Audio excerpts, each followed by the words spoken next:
This is exactly what we've been waiting for, as we are now only a few days, maybe even hours away from finalizing this Minnesota Wild roster, and a few names that have been mentioned here are on the brink of becoming some regulars for this Minnesota Wild team, and we've been waiting for this. We're going to be breaking it down, going over who this may be, as well as an injury update on Mats Zuccarello, as we now know a specific timeline as to when he is set to return. But we have a lot to talk about here in today's video, ladies and gentlemen. So if you haven't already, be sure to hit the sub button. Join us here on the channel. We're only days away from the start of the NHL season, and we're going to be having all your news every day here on the channel. But let's get straight into this, because obviously going into our final game in the preseason tomorrow against the Chicago Blackhawks, the roster has been cut down significantly, and there are only a few moves left to be made. And with the announcement of the roster from Joe Smith today, things are certainly heading in the right direction for this Minnesota Wild team. Now, I will pull up the lines first. Going over it, of course, the first line, we knew this was going to be Kaprizov, Rossi, Boldy. A very interesting second line of Danila Yurov, Joel Eriksson Ek, and Vladimir Tarasenko, Marcus Johansson, Ryan Hartman, Liam Ohgren, Marcus Foligno, Nico Sturm, and Yakov Trenin, a very interesting bottom pairing there as well. And Riley Heidt is on the fifth line. Now, there's been a few names here that have really been kind of teetering on the edge of making this team, whether they get sent down to Iowa or going to be here for Game 1 of the regular season. And a few of those are known that we've been talking about here for quite some time now, whether that be Liam Ohgren, David Jiricek, and now in this point as well, Riley Heidt, who has made it to almost a final cut in this upcoming season and this preseason to see who will make this final roster. But as we go down through the lineup, there are a few interesting looks here. Like I mentioned, the players that we've named still don't have that spot earned just yet. This game on Friday will be really the final straw to see where things do end up going, what direction they're going to take, and how things are going to play out heading into the regular season. So I want to first pull up a very kind of big quote from Liam Ohgren, kind of talking about what his play has been like. He's spoken about it, he's been much better, but there still are a few holes in his game. And Liam Ohgren himself came out and said this: I want more offense. I haven't really been in the zone that much, haven't really had the puck. I don't know. It's hard. It's tough to say exactly what it is.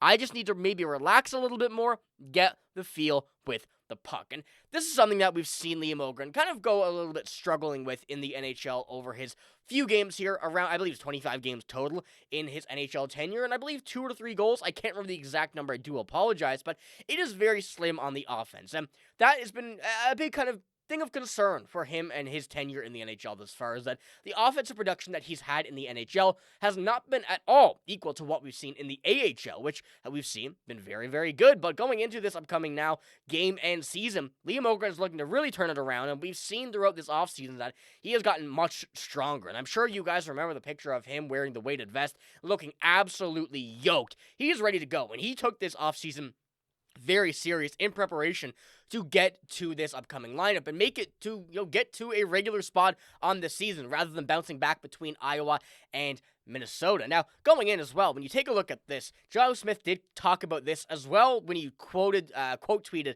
that lineup. He's saying, Hynes indicated yesterday that Foligno on the fourth line is more likely to see Ohgren in a different spot. Don't expect Foligno to be on the fourth line to start the season. They just know what they have in him already. A big game tomorrow for Ohgren, Yurov, and Jiricek, who are really going to be the three that, at this point right now, have that, kind of leading edge to make the team, but still need to perform well tomorrow to make sure that they do get that spot. And I mean, just going back to the roster, you can really see what the plan, at least from John Hynes, is right here. Get Ohgren a bit of experience with Marcus Johansson, Ryan Hartman. I personally don't think that's the greatest set of lines for him, but it's going to put Ohgren in a spot where he's going to have to step up on this line and really become an offensive kind of leader on this lineup here. We've seen it before from Marcus Johansson and Ryan Hartman, but not really too much facilitation of offense from those guys necessarily, more so than Liam Ohgren. But Danila Yurov on the second line with Joel Eriksson Ek and Vladimir Tarasenko is a very interesting one as well. You have a very good defensive two-way center in Eriksson Ek, but two very good offensive players from, being Yurov and Tarasenko moving into the second line. Could be a very interesting start to the season, and in my books right now, I feel like this could be a line that we see this year. And I say could be because, obviously, Yurov in his second line position in his first NHL game will be a bit of a tough kind of thing to facilitate, but Eriksson Ek and Tarasenko for sure, are going to be here on this part. And whether it not be Marcus Johansson, maybe Liam Ohgren moving up there, and of course, Marcus Foligno as well, could move up to that third line, have him go, someone else go up to the second. There are moving pieces here that can work, but it seems like those will be going on here. And one thing to note as well, Hunter Hyde on that fifth line, there's a chance he does start the season, depending on the health status of Nico Sturm going into this upcoming season, and we know that there's a little bit of an injury he's dealing with. That may be something of concern for this team. So if he's not ready to go, Hunter Hyde will be ready here, and there is no doubt in my mind that we will see him here this season. Now, going into it, there's one big question about Liam Ohgren, especially with a quote from John Hynes coming out and detailing some very interesting things that he sees about his game. He's got great speed. I'd like to see more tenacious and physicality on the forecheck. His detail away from the puck have been good. I'd say some puck management things, maybe a little bit harder in the hard areas offensively, and to get that identity going. To me, it's not so much that he hasn't scored. There needs to be more impact on his game from an identity standpoint. So we're seeing this from John Hynes now, detailing the fine pieces of Liam Ohgren's game that he doesn't see are there just yet. However, these are not things that are going to take a long time to develop. These are things that you can change on the fly, and something that just takes a little bit of getting used to. So it does seem like John Hynes is trusting the way that we're seeing Liam Ohgren play right now. However, I don't think he feels too comfortable right now of just putting him on the second line.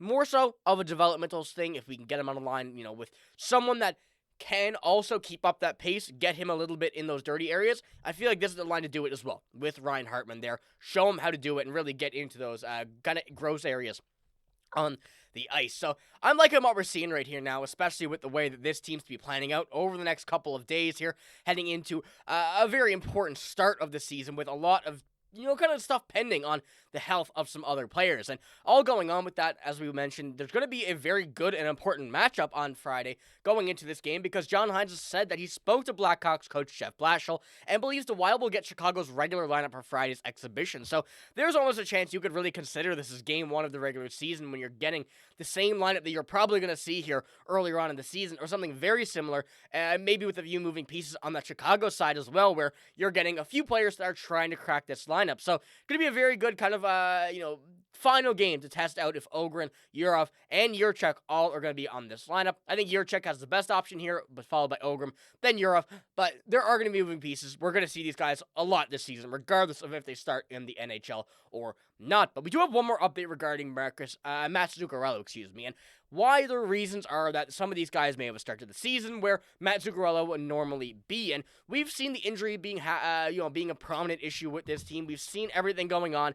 There was no timeline, but now we have one. And going into here, the 38-year-old's expected to miss a minimum of 7 to 8 weeks. General Manager Bill Guerin said on the September 18th, when this all did kind of stir, and we knew that Mats Zuccarello was going to be out at least a little bit, but no timeline there. Something came up, but we did not know if Zuccarello would need surgery. And at this point right now, still don't know, I don't believe, and going into it, 7 to 8 weeks is a very big chunk of time, especially for the team that is trying to get off to a hot start and make sure that they are going to be in a very good spot come around that American Thanksgiving, when you're going to be in that point where teams are starting to sell, teams are starting to buy. You want to make sure you're in the right spot there, especially when all this stuff does come up. And John Hynes had this to say. He says it's basically similar to what it was coming into camp.